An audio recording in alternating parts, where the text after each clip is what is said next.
आप सभी को नमस्कार। आज मैं धरती के अंदरूनी भाग के बारे में बताऊंगा। जैसे आप अपने शरीर के पेट के बारे में सोच सकते हैं, देख नहीं सकते, उसी तरह हमारी पृथ्वी भी है। पृथ्वी के ऊपर हम लोग रहते हैं।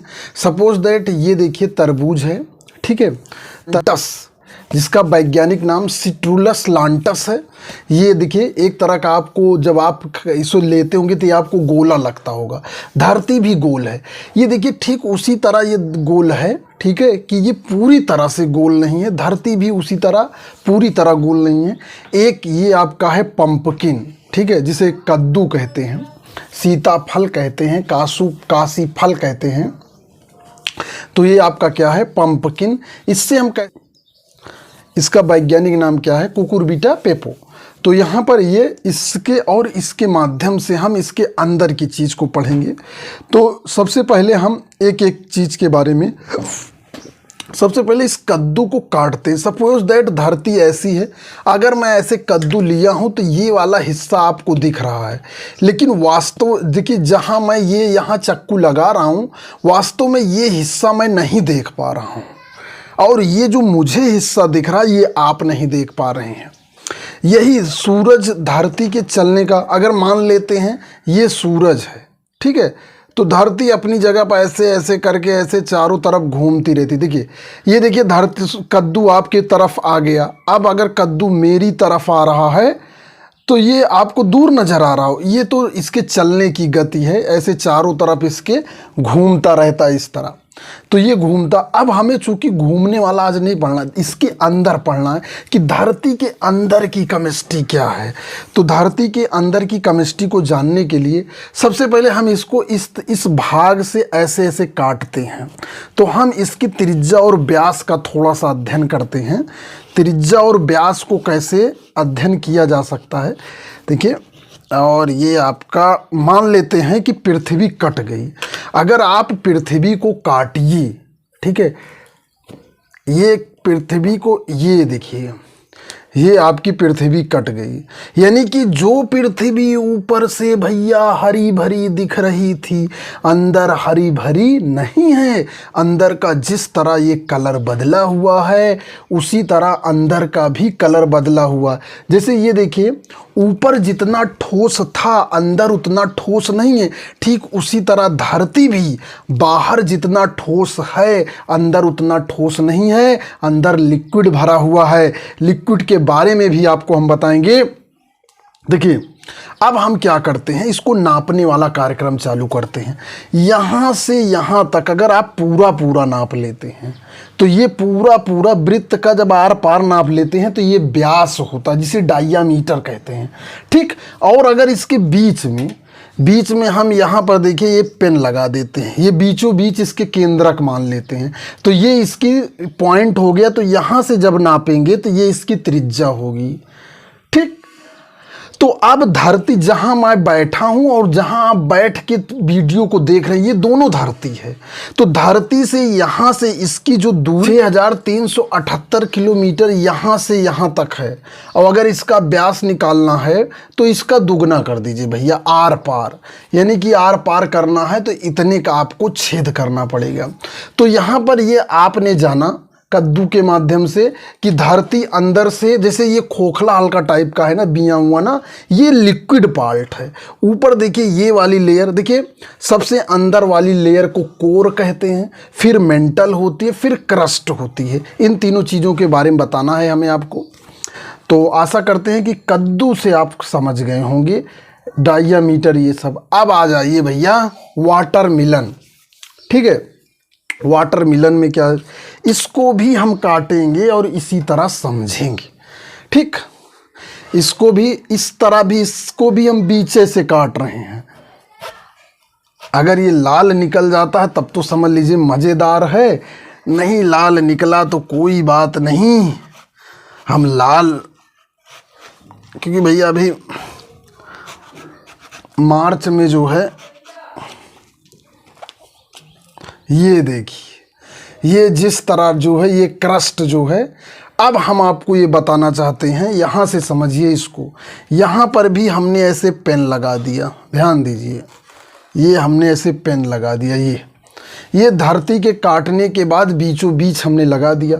अब यहाँ से यहाँ तक यदि आप पूरा नापेंगे तो ये डायमीटर होगा, व्यास होगा, और अगर इस पेन से नापेंगे तो ये त्रिज्या होगा। हम आपको ये तरबूज का उदाहरण इसलिए लिया गया क्योंकि इसके ठीक बीचों बीच, जैसे ये तो ज़्यादा पार्ट भरा हुआ है, इसी तरह धरती के अंदर निफे लेयर होती है। कौन सी लेयर होती है? निफे। आइए थोड़ा सा केमिस्ट्री पे चलते हैं। आपने उस तरह समझ लिया। देखिए धरती को, देखिए जो मैं आपको बताना चाहता हूँ, ये कक्षा 7 की किताब है। देखिए the earth and our life. इसमें जो है अर्थ के बारे में इतना सिंपलेस्ट बताया गया है चैप्टरों में। यहीं से मैंने टॉपिक को उठाया है कि आपसे परीक्षाओं में बहुत ही सिंपल और सरल प्रश्न पूछे जाते हैं, और ये जो एनसीईआरटी की यूपी बोर्ड की किताबें, यहीं से प्रश्न उठा लिया जाता है और आप इतना गहराई में पढ़ लेते हैं ना कि जब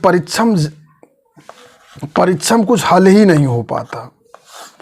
क्रस्ट, मेंटल और कोर, ठीक, ये देखिए ये 3 शब्द हैं, क्रस्ट, मेंटल और कोर। इनको 3 भागों में बांटा गया है। अगर मान लीजिए हम चक्कू से एक फांकी निकालते हैं, जैसे मान लेते हैं भाई ये, अब अध्ययन करने के लिए और थोड़ा सा देखिए, ये अब पृथ्वी का अध्ययन करने के लिए इस पार्ट को लेंगे, इस पार्ट को समझेंगे हम। देखिए ये हरा वाला पार्ट है जहां हम लोग रहते हैं, ठीक है। ये धरती के अंदर का भाग है, ठीक है। अंदर का भाग निकल गया तो ये वाला पार्ट जो है ये आपका कोर है, ठीक है। ये मान सकते हैं, ये आप यहाँ तक कोर है, फिर ये मेंटल है, और ये जो सफ़ेद वाला पार्ट है इसे आप क्रस्ट मान सकते हैं। तो ये 3 पार्ट दिख रहे हैं आपको, ये लाल वाला पार्ट, सफ़ेद वाला पार्ट, और ये हल्का सा आप हरा वाला पार्ट देख सकते हैं। तो 3 पार्ट हो गए। तो आइए हम इसमें कौन कौन से तत्व पाए जाते हैं इसकी केमिस्ट्री के बारे में अध्ययन कर लेते हैं। देखिए जो सबसे नीचे होता है इसमें पाया जाता है निफे, हिंदी में याद कर लेते हैं निफे, और ये सियाल है, और ये सीमा है। ये केमिस्ट्री के तत्वों के आधार पे है, सियाल, सीमा और निफे। इसका डिटेल मैं अभी आपको बता रहा हूँ। देखिए सियाल का मतलब होता है सियाल, ठीक है, अंग्रेजी में कहेंगे सी और आल, इसका मतलब हुआ सिलिकॉन और एल्युमिनियम। भैया ध्यान से देखिएगा कहाँ से कहाँ चीज़ें पहुँच रही।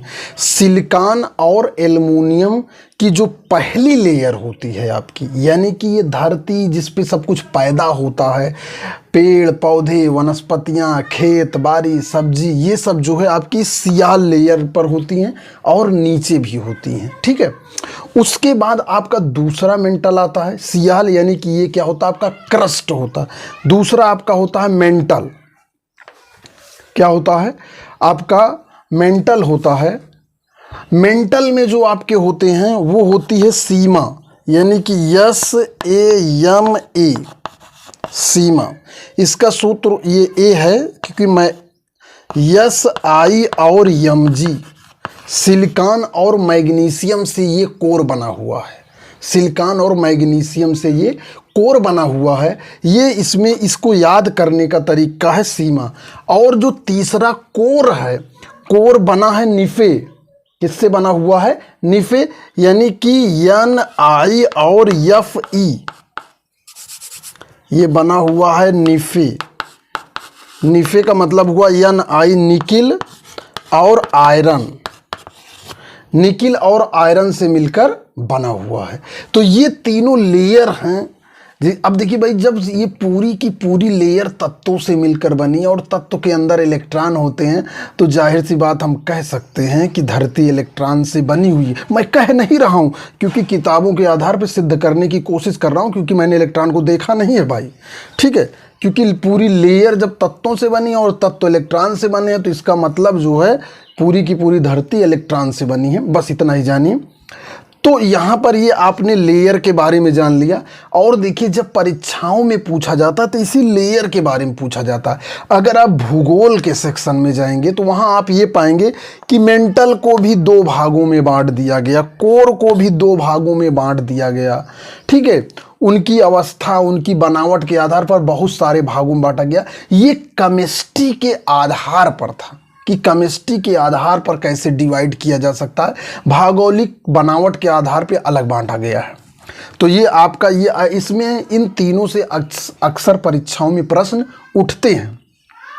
ठीक है, तो आप इन चीज़ों का ध्यान रखेंगे कि जो धरती की जो है क्या है आपकी सबसे ऊपरी लेयर है, ऊपरी से थोड़ा नीचे, ये सफ़ेद वाले के थोड़ा ऊपर वाला हिस्सा मान सकते हैं।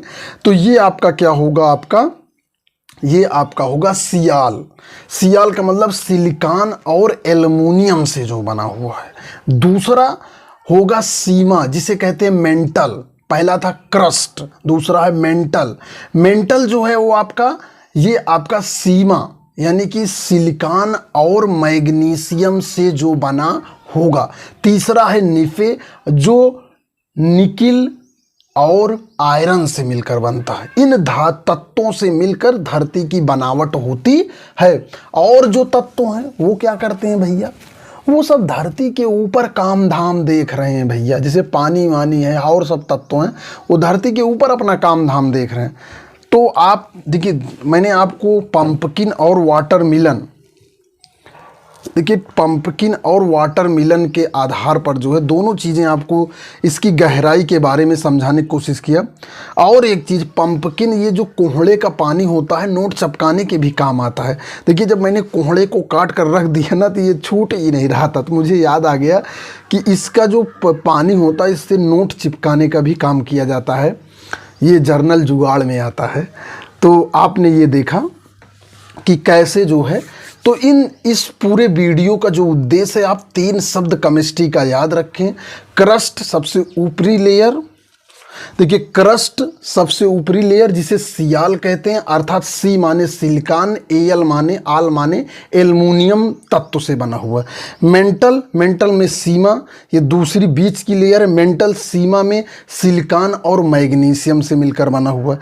तीसरा कोर जो है निफे से निकिल और आयरन से मिलकर बना हुआ है। इसीलिए जब ज्वालामुखी फूटता है ना तो यही सब तत्व आके बाहर इकट्ठा हो जाते हैं। ज्वालामुखी से जो लावा निकलता है वहाँ ऊंचे ऊंचे क्या इकट्ठे होते हैं, यही सब तत्व इकट्ठे होते हैं जो अंदर भरा हुआ है। अरे भाई जो अंदर भरा हुआ वही तो निकलेगा। तो आशा करते हैं ये तीनों चीज़ मैं आपको समझाने का प्रयास किया, आप समझेंगे और जानेंगे। परीक्षा की दृष्टि से सूक्ष्म प्रश्न, बहुविकल्पीय प्रश्नों के लिए बहुत ही महत्वपूर्ण है। तो इस वीडियो में इतना ही। मैं गुलाब चंद मौर्य, साइंस टीचर। धन्यवाद।